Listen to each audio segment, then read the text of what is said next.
Il n'y a pas un seul pays comme le nôtre. Le corps de Bas-de-Douche oscillait d'avant en arrière. Le jeune fellah ne répondit rien. Va n'importe où. Quand tu auras trouvé un pays comme le nôtre, tu me le diras. Je ne pense pas, non, qu'il existe ce pays. C'étaient déjà les hautes terres, de la pierraille dénudée, de la pierraille et du vent. L'après-midi d'août s'aiguisait sur les côtes blanchâtres de la falaise. Hachmi maugréa. Le son rauque s'éteignit dans sa gorge. Ce fut tout. Le vieil homme, assis sur un rocher gros comme un sac de blé, cambrait le buste. Hachmi le regardait. Il était grand, brûlé. Oui, il n'y a pas de pays comparable au nôtre.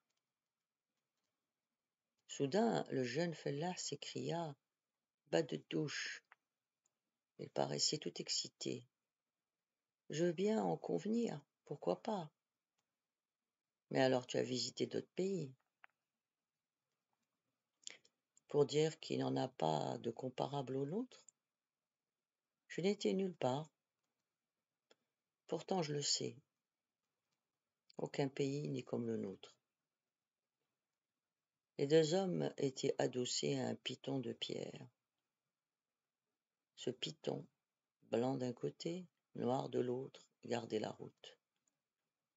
Le vieux fellah et le jeune fellah s'étaient réfugiés du côté noir. Le vent soufflait, d'autres monts dressés à l'horizon. Ils scrutaient avidement la pierre. Le village qui s'entassait à pic à leurs pieds, et au-dessus d'eux, le plateau qui se calcinait. Hachmi sourit. Le visage conservait son sérieux juvénile. Ceux qui ont visité tous les pays m'ont raconté. Il n'y en a pas de comparable au nôtre, dit le vieux. Les petites dents alignées du jeune fellah apparurent. Le soleil pleuvait comme de la chauve vive. La chaleur mettait dans la bouche une saveur d'air surchauffé et de pierre. Et non, il n'y a pas un seul pays comme le nôtre, dit à nouveau Bas-de-Douche. Il humait l'odeur de thym que transportait le vent, et surtout cette odeur de pierre. Alors, comme ça, Bas-de-Douche, le plus jeune avait posé cette question au plus âgé. Hachmi était brun, mais non pas le plus brun. Bas-de-Douche l'était davantage. Bas-de-Douche était presque noir. Le visage du jeune fellah paraissait presque blanc à côté du sien. Il était aussi plus doux. As-tu été dans d'autres pays, Bas-de-Douche ? Non, mais j'ai parcouru le nôtre de long en large, dans tous les sens. Grand est notre pays. J'ai vu toutes sortes de gens, des hommes et des femmes. J'ai vu toutes sortes de choses, de tout. Notre pays n'est comparable à aucun autre. Mais tu es revenu à Bliboublen. Pourquoi pas, répondit le vieux. C'est tout naturel, tu es né et tu as grandi ici.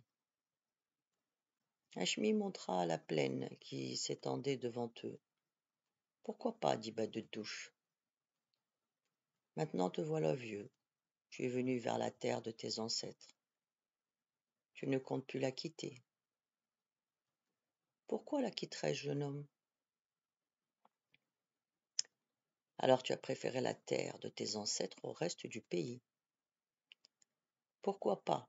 Répondit le vieillard. Ainsi, tu préfères un endroit à un autre. Pourquoi pas, dit l'ancien.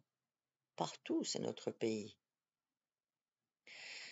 Hachmi haussa les épaules et garda le silence. À ses pieds était tassée une grosse motte de terre rouge. Lui trônait sur une bosse de rocher qui affleurait. Il se pencha en avant, tira de sa grande main brune une mousse d'herbe fixée au sol. Il en toucha à la chevrette rouge, qui resta allongée. La caressant, il tendit la mousse devant ses naseaux humides. La chevrette entr'ouvrit les babines et les avança pour mordiller. Fermant ensuite longuement les yeux, elle continua à mâcher dans une sorte de sommeil. La chaleur de cet après-midi avait la sécheresse de la pierre. Hachmi releva la tête, observa Ben-Dedouche. Il n'existe peut-être pas de pays comparable au nôtre, seulement tu ne peux pas dire qu'on y trouve du travail. L'éclat du jour entrait dans leurs têtes comme des fragments de pierre. Leurs regards se fixaient obstinément sur la morne fusion des nappes grises de la plaine. La réverbération des grandes étendues lessivait le jour. C'était partout la même blancheur, le même soleil se détériorait, se diluait dans l'espace. Quelque chose dans le visage de Ben-Dedouche, le vieillot, tressaillit. Il enregistrait de lourds assauts. Le jeune fellah rechercha de l'herbe pour la chevrette. Il se pencha encore et même s'agenouilla. Ben-Dedouche dressa sa grande stature. Tu ne trouves personne pour te faire travailler dans ce pays incomparable, dit Hachmi. Le vieil homme gonfla sa poitrine. Tu es vieux, tu n'as personne pour t'aider. Ben-Dedouche, le buste droit, se campa ainsi, chaque main posée sur un genou, sa grande personne dépouillée, brûlée par le soleil et triste. Le vent lui plaqua la tunique contre la poitrine. Dans l'après-midi, des hommes tout noirs passaient sur la route. Hachmi, dit le père de Douche d'un ton plaintif. Ce fut comme un appel jeté sans raison. Le jeune homme examina Ben-Dedouche. Une sorte de gémissement avait échappé au vieux. Celui-ci était presque debout tant il se redressait. Ses mains, devenues inquiètes, semblaient vouloir s'agripper au vent. Je ne trouve pas à travailler. Peut-être. Je suis vieux. Je n'ai peut-être personne pour m'aider. Mais je ne crois pas qu'il existe un seul pays comparable au nôtre. Il parlait avec violence. Il y aura des jours mauvais. Mais il y aura aussi des jours bons. Il se radoucit, du coup. Tandis qu'il avalait le vent avec désespoir, il se cambrait de plus en plus toutefois. Ces derniers mots, il les avait projetés dans l'air d'un ton strident. Le jeune fellah dit « Il y aura encore des jours mauvais. » Il regardait Ben-Dedouche, le vigeot, le visage tout noir dans l'ombre, et lui, le vieil homme, observait le pays. Presque affectueusement, celui-ci concéda. Voilà comment nous vivons dans notre pays, fiston. Comment dis-tu? Demanda le plus jeune. Nous y vivons comment? On ne s'y enrichit pas. Et après, il ne s'agit pas de ça. On peut même très bien vivre sans s'enrichir. Ça vaut peut-être même mieux. Si seulement on pouvait travailler, s'il y avait du travail. Bas de douche détourna la tête. Il faut que je m'en aille, petit, dit-il. Je suis attendu en bas. On a besoin de moi. Les pierres s'éboulaient sous leurs pas avec un claquement qui se répercutait tout au long de la pente raide. Hachmi et bas de douche bondissaient de rocher en rocher. Le soleil durcissait la montagne comme une galette.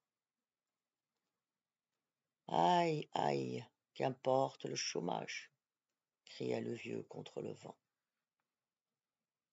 La conversation devint impossible. Le vent renforçait les mots dans leur bouche. Bas de douche eût pu répondre que s'il ne travaillait plus beaucoup, il connaissait des gens, eux, qui n'avaient jamais travaillé, que leur vie se passait comme ça. Mais il ne savait plus parler à cause du vent. Et ce n'était pas de ces hommes qui n'avaient pas travaillé une seule fois qu'il voulait parler particulièrement. Parce que lui, le père de douche, il avait manié la pioche toute son existence.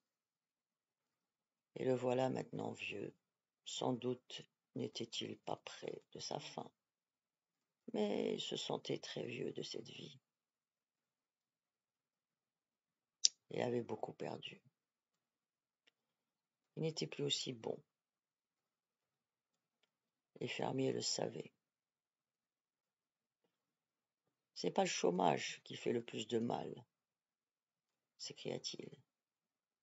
Ce n'est pas ça. Je n'ai pas toujours été chômeur.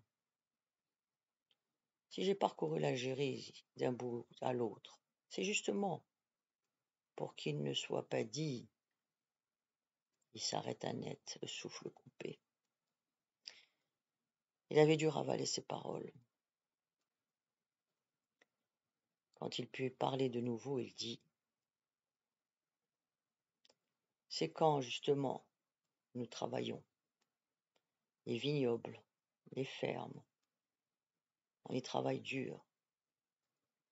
C'est là que ça nous fait le plus mal. » D'un mouvement du bras, il désigna le pays. Est-ce à cause du chômage que moi, ici présent, je suis vieux?